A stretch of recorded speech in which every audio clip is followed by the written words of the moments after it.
کوئی تمہارا خصوصی دوست مہمان آئے تو تم باہر نکل کے ویلکم کرتے ہو. ہم لوگ ملنے آئے تو اپنے کمرے میں ہی، لیکن کوئی خصوصی پتہ چلے تو بھاگتے ہو جلدی سے جا کر دروازے پر کھڑے ہو تو گاڑی کا دروازہ کھول دو، پھر ساتھ لے کر آتے ہو. وہ شہنشاہ کہہ رہا ہے زندگی بھر کے گناہ لے کر کوئی مرد عورت جب مجھے منانے آتا ہے تو میں آگے بڑھ کے اس کا استقبال کرتا ہوں، آگے بڑھ کے، وہیں بیٹھے ہوئے آگے بڑھ کے تلقیتہ من بعید، میں خود آگے تک جاتا ہوں اسے ساتھ لے کے. آگے کب سے تیرا انتظار تھا. اللہ کو کیا ضرورت کسی کی. ایک مرد عورت توبہ کر لے تو ساتوں آسمان پہ لائٹیں لگ جاتی، ساتوں آسمان میں لائٹیں. وہ کہتے ہیں یہ کیا چکر ہے؟ تو اللہ کی طرف سے اعلان ہوتا ہے ایک اللہ کے بندی نے توبہ کی ہے، اس کی خوشی میں یہ سب روشنیاں. اب شادیوں میں نہیں لائٹیں لگاتے، تو میرا اللہ اتنا خوش ہوتا ہے کہ ساتوں آسمان پہ روشنیاں. من تقرب الی تلقیتہ من بعید، جو مجھے راضی کرنے کے لیے توبہ کرنے کے لیے آتا ہے میں آگے بڑھ کے اس کا استقبال کرتا ہوں. ومن اعرض عنی، اور جو نہیں آتا اس کے ساتھ کیا کرتا ہوں؟ نادیتہ عن قریب، اس کے پاس میں خود چلا جاتا ہوں. آجا مجھے منا لے، آجا مجھے منا لے. اولک ربنا غیر، کوئی میرے جیسا اور رب ہے؟ کوئی میرے جیسا اور رب ہے؟ یہ ساری باتوں کے بعد اب اس آیت پہ غور کرو جو میرا اللہ گلہ کر رہا ہے. ما قدر اللہ حق قدرہ، میرے بندو تم نے میری قدر نہیں کی. بھائی بہنوں اپنے اللہ سے صلح کرو. یا ایہا الانسان ما غرک بربک الکریم الذی خلقک فسواک فعدلک فی ای صورت ما شاء رکبک.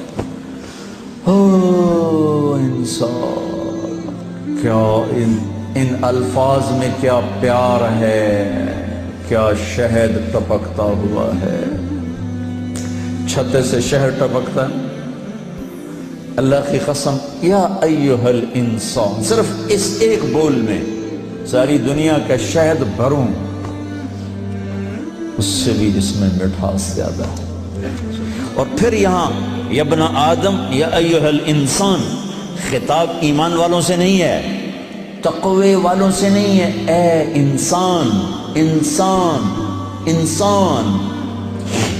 اور لگا رہا تو یہ تو بتا کہ تو مجھے چھوڑ کے کہاں جا رہا، تجھے میرے بارے میں کس نے دھوکہ دے دیا. اولاد ماں باپ سے بدگمان ہو جائے تو ماں باپ پہ کیا گزرتا. میں نے ایک منظر دیکھا ہے میں موت تک نہیں بھول سکتا. ایک بیٹا باپ سے کہہ رہا تھا تو آج تک میرے واسطے کی بنایا ہے. بیٹا باپ سے کہہ رہا تھا، میں دیکھ رہا تھا باپ بیٹے کے ایکسپریشن، بیٹے کے چہرے پر غضب، غصہ. تو آج تک میرے واسطے کی کیتا ہے، تو آج تک میرے واسطے کی بنایا ہے. ہوئے ہوئے ہوئے ہوئے ہوئے. میں اب رو رہا ہوں 40 سال پرانی بات کہ جو اس باپ کے چہرے پر جو ایک غم تھا، ایک رنج تھا کہ میرے ہتھاں دا بال اج مینوں آدا تو میرے واسطے کی بنایا ہے. جو اس باپ کے چہرے پر ایک کرب تھا، وہ صرف اتنا کہہ رہا تھا اچھا میرا پتر. کوئی بات نہیں کر رہا تھا، میں اتنی کہہ رہا تھا اچھا میرا پتر، اچھا میرا پتر. پتر ہماری زبان میں بیٹے کو کہتے اچھا میرے بیٹے، اچھا میرے بیٹے.